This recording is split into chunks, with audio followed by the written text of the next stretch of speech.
You know why Israel will never defeat Palestinians? Because the majority of Palestinians are Muslim. And Muslims do not care about this life. We do not. All 1.8 billion of us, almost 25% of the world population, at any given moment, we are willing to drop anything and everything for the sake of Allah. We are willing to sacrifice our lives in this dunya, our bodies, for the sake of the values in our religion, for the sake of Allah. I have zero worries about the future state of Palestinians, what we're gonna be like, what's gonna happen to us in the future. We don't fear anything or anyone in this life except for Allah. And that lack of fear terrifies Israel and the West. As in, Israel and the West can continue to slaughter Muslims for whatever reason, but at the end of the day, we will still only ever bow down to Allah.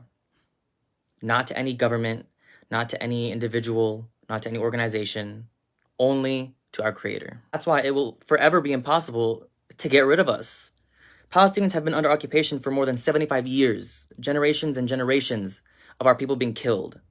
And still, 75 years later, what do we all see in the content of what's happening in Gaza right now? What are all the Palestinians there saying after their homes are demolished, their families, their entire families are killed off by Israeli bombs? What do they say? Allahu Akbar. Hasbi Allahu ni'mal wakil. La ilaha illallah Muhammad Rasulullah. Bafdiq ya Aqsa. The Zionists and the West took everything from them, and they still only fear Allah.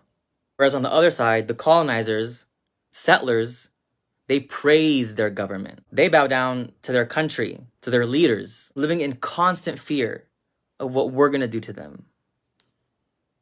Even when we have nothing, we don't even have a sliver of 1% of what they have in terms of capabilities and power. And yet, they still fear us.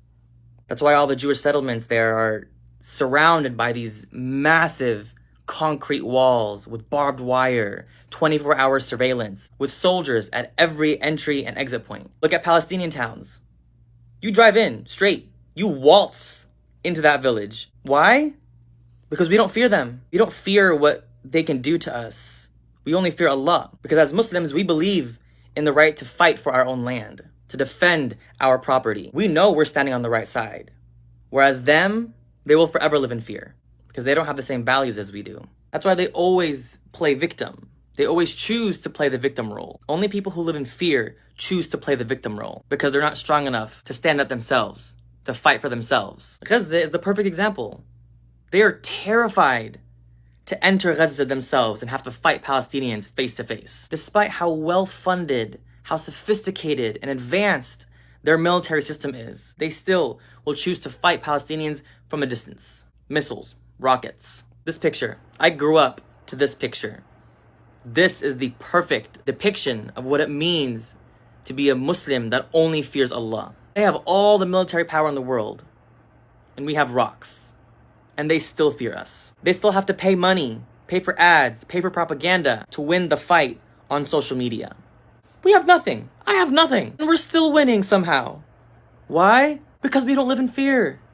We have faith in Allah. We trust Him. We have numbers. We have bodies. We have no funding, and we're still winning. That's so embarrassing for them. I confidently and full-heartedly believe that if there were no borders in the world right now, there were no boundaries, every single Muslim, all 1.8 billion, would go charging for Al-Aqsa, running to reclaim the Holy Land. No weaponry, no guns, bare hands, running straight to defend Palestine. Because that is what our religion teaches us. And that is why the West has low-key established a war against Islam, constantly antagonizing us, setting up Muslims to be the villains. In the past few years, we thought it was getting better for us. We thought people were going to stop viewing us the way that they do, and yet what's happening in Palestine right now, the way that the West is reacting, is proof that we are still the enemy.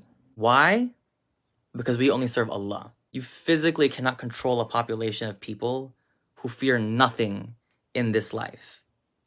Fear nothing but the being above us. All these governments and movements attempting to keep us in line, Western media, capitalism, invading our countries and taking our resources, telling us how to run a country, run a society, claiming that they're the standard of morality, claiming that they want peace, that we want violence, constantly making us look like the bad people, like the boogeyman, trying to convince the rest of the world, trying to convince us that our religion is the problem, that Islam is the issue, that we need to separate our religion from our lives and our religion from society, constantly trying to suppress us through various means: invasion, colonization, antagonizing us in media, oppression, apartheid. We don't care about that stuff.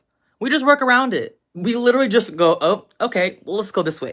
Physically cannot control the Muslim mind because it's never going to work. That's why there's always going to be a battle between the West and Islam, because we can't be controlled. The US can stop immigration of Muslims.